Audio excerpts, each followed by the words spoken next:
Hello YouTube, it is your boy B3, back with another kicking action figure review. Today I start doing the reviews of all the figures that were in our last big unboxing on this channel. This is the Movie Monster Series Godzilla from Godzilla the Ride. This is the design that Godzilla has on that new theme park ride. This is a Godzilla store exclusive. You can only get them from the Godzilla store in Japan. I was very lucky to get one for retail price.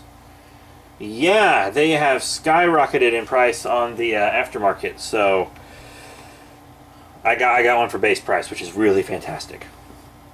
First up, we're going to look at the quote-unquote packaging, but in actuality, we're just going to look at his tag here. 2021 Godzilla. There's kind of a rendered image of him. Godzilla the Ride version. You know, all the legal stuff and whatnot on the inside. And then kind of the spines on the back, Movie Monster Series. Gotta love it, right? So yeah, let's snip that off and then get to the figure himself. And here he is out of package, the Godzilla Store exclusive Godzilla Movie Monster Series figure from Godzilla the Ride. He's a really cool figure. You can very much tell that even though this is Movie Monster Series, which is typically a line for kids, that this is a figure made more with the adult collector in line. One, because like the base price was like $40,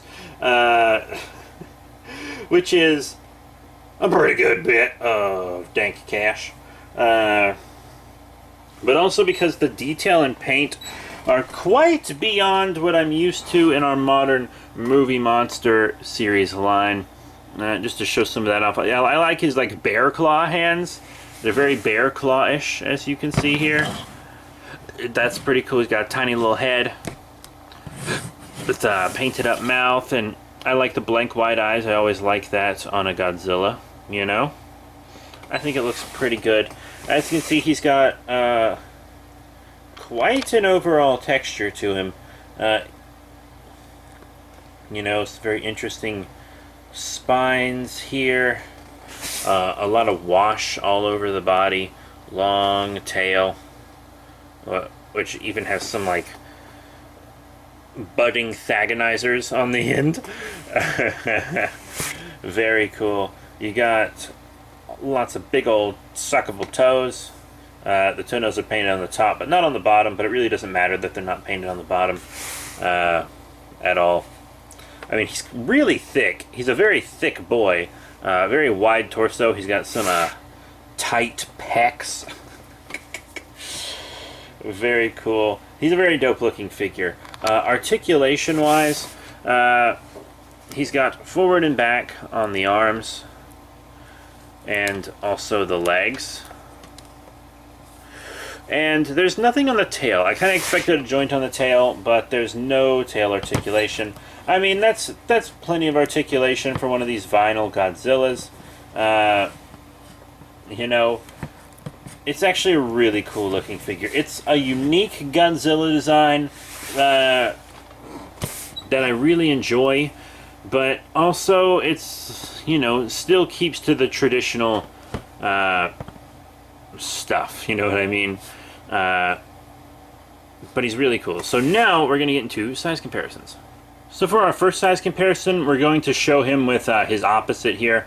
This is the King Ghidorah Godzilla Store exclusive Movie Monster Series figure, and this is King Ghidorah from Godzilla the Ride.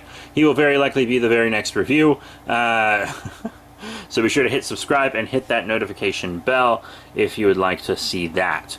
But I mean, I haven't been on the ride, right? So I can't tell you exactly how these boys scale. But Godzilla's much more upright. Ghidorah's kind of hunched over so that his head's faced forward more. So, yeah, I think it's good. I think this would be a formidable opponent for this Godzilla, so I think that's all I really need, to be honest. I like to show him with another Godzilla, and also one that's more readily available here in the States. This is the Playmates 2004 Godzilla, also known as Final Wars Godzilla. He was a Walmart exclusive. I believe you can still find him some places. I have most of the Playmates classics. I just need Shin and Burning Godzilla, which I'll get to and review at some point. But yeah, so here he is with that, and you know, I think they're fine. The Final Wars is a little bigger, but He is also thinner, while this guy's much thicker, you know. I think they'll look good in a display together. That's really what matters here. I also like to show all my kaiju figures with the big three, so to speak. We just saw Godzilla. Now here he's with the Movie Monster Series Gamera. The Guardian of the Universe one, 1995. This is actually the most recent Movie Monster Series Gamera. I like that the Movie Monster Series is trying to catch up and start doing Gamera stuff again. That makes me really happy. I still do need the Gauss and Legion, however, but I'll get them at some point. But, yeah, I mean, they look pretty dope together, I think. Here's our Godzilla with the Mezco King Kong. This is just like the regular Mezco Kong. It's not the black and white version. It's not the giant version. Just the standard Skull Island King Kong. I've always kind of assumed it was the comic book style, the Boom Studios comic Kong of Skull Island. I don't really feel like these proportions work out, to be completely honest. Something about him just doesn't seem right. But I say that a lot with this Kong, so yeah. I also figured I should show him with everybody's favorite kaiju fighting superhero, Ultraman. This is the original 66 Ultraman. This is from the quote-unquote all-new Ultra Hero series, which isn't a line anymore. Now they're back to just calling it the Ultra Hero series, and they're a different scale these days. This is the 6-inch scale Ultraman.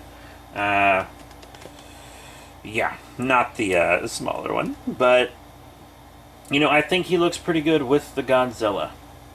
I really do. I think that works out. So yeah, he can fight your Ultras any day of the week. And our final size comparison of the day is, you know, another Movie Monster Series figure. It is Shin Naronga. Yeah, not in the Ultra Monster Series. I believe this is a Movie Monster Series. So he is looking pretty good with this Godzilla, I'm not gonna lie. Just wanted to show him with an Ultra Monster. And also the Shin Naronga review is incoming. He'll probably be 3 reviews from now. Because I want to review Ghidorah, another Ultraman-related figure, and then Shin Naronga, and then another Ultraman-related figure after that. So what are my final thoughts on the Godzilla Store exclusive Movie Monster Series Godzilla from Godzilla the Ride? It's pretty cool. I do believe this is more of an adult collectible figure since it is a store exclusive, and they went harder on the detail and paint than they normally do, plus the price is very much the price of a adult collectible vinyl. An adult collectible vinyl, sorry. But that being said, it is something a kid could play with. I don't think you would want your kid to play with it because these have already shot up in price a lot. I got it pretty much as soon as it was possible to get one. Just had a lot of other stuff to review first, and had to get the package from Japan, which took a while as well. But he's a very, very cool figure. He's definitely going to be one of the premier Godzillas in my collection. Like, I really like this guy. He's very, very cool. Worth 40 bucks? Yes, I would say so. If he was like a general release, probably not. I know they upped the detail and paint, and that wouldn't normally be worth 40 bucks, but it's also the only figure of this Godzilla design, for one thing. And it's a pretty hard to acquire Godzilla Store exclusive here. So here in the West, you know, I think 40 is not bad. I don't think it's bad. I think that worked out. So, that is it. Thank you all very much for the support. Please remember to rate, comment, subscribe, and check out all the cool links in the description below. Facebook, Twitter, etc. Remember to subscribe and hit that notification bell so you can see the reviews of both the Godzilla the Ride King Ghidorah and also the Shin Naronga. That's it. Thank you all once again, and I'll see you all, you guessed it, next time.